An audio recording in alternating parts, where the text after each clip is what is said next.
Hey, what's up everyone? It's Eric here at E3 2017, taking a look at Project Cars 2, and I've got Stephen, the game director, here with me. Stephen, thanks so much for joining me. Thank you so much for having us, Erik. Oh, very happy to. All right, the first Project Cars was sort of unprecedented in the level of simulation it brought. Tell me what's going to be new in Project Cars 2? So the stuff that we did before that people are familiar with, fully dynamic weather, fully dynamic time of day, 24-hour light cycle. In Project Cars 2, we take that to a whole new level. Where others are just catching up now with what we did, we're now doing it far more advanced. And the reason we do this is so that it's accurate to real life, right? So we do accurate simulation of things like rainfall. It's fully fluid dynamics. It saturates surfaces. It has streams running down, building up dynamic puddles. And all of this affects how you drive and where you drive and how it affects the car. Your tires are leaving off a little bit of marbles that spread across the track surface. And this is persistent between sessions. So when you go from qualifying to race, it's already run in the track and you find an experience that changes the grip level of the cars. And the physics simulation that we've done on the cars are significantly enhanced over what we did before. The way we simulate the tire carcass and how it flexes and moves, and the grip level of the surface of the track itself versus the tire, incredibly new levels of detail that we push there.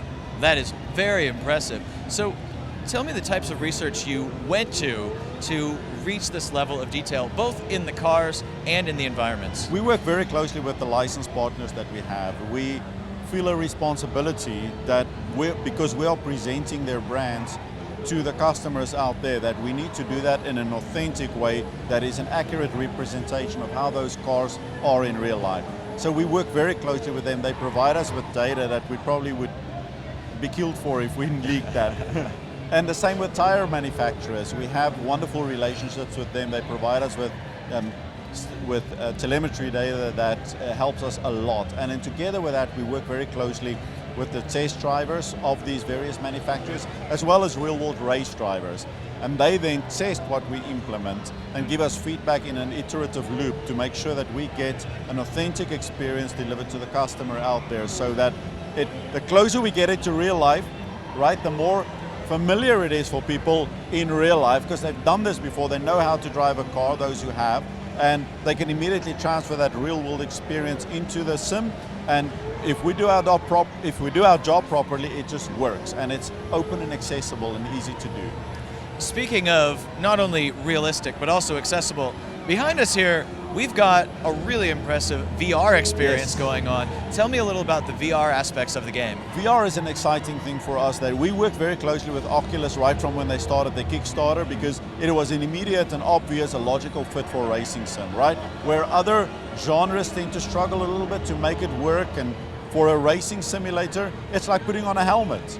You already have like a visor in front of you when you're wearing a helmet, so now it's just there and it just feels natural, and and it helps so much, because so much of being a race driver is a sense of presence, of your situational awareness, being able to quickly glance at the apex of where you need to hit a curb to get a good exit point, and be aware of the cars around you, quickly glancing at the mirrors. And now when you do it in VR, it's just a natural fit. Suddenly, you don't have to use thumbsticks to look around or any of that sort of, it just works. You do it like you do in real life, and we all know how to look around in real life, right? We all know how to look at another car, how to look at where you're going down the road. So VR for us is an incredibly natural fit, and it works amazingly well. The feedback that we've had here from people who's tried it is just phenomenal. So we're so thrilled about that. All right, so you mentioned earlier working with your partners. How many licensed vehicles are in this game?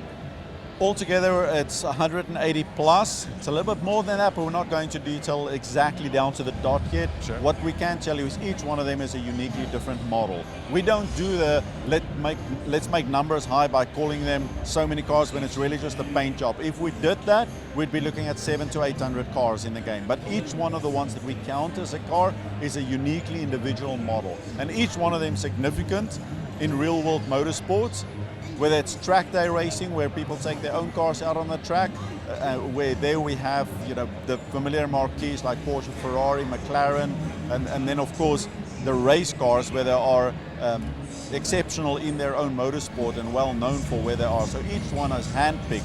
So if you had like thousands of cars to pick from, these are the cars that you would choose to race anyway.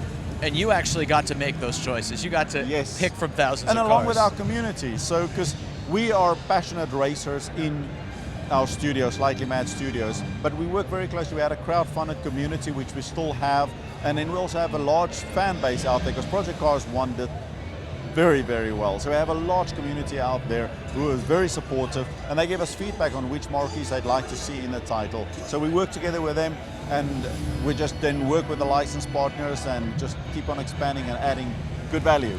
All right, so for all of those people that cannot wait to get their hands on Project Cars 2, what platforms is it on and when can they get it? As usual, multi-platform right from day one. September the 22nd, we're launching on PC, PlayStation 4, and on Xbox, and this includes the new console. So Xbox One X, you'd be able to play it in beautiful 4K and just really enjoy the game to its fullest extent. All right, I cannot wait. September 22nd, Project Cars 2. Thank you so much. Thank you so much, Eric. Thanks for having us.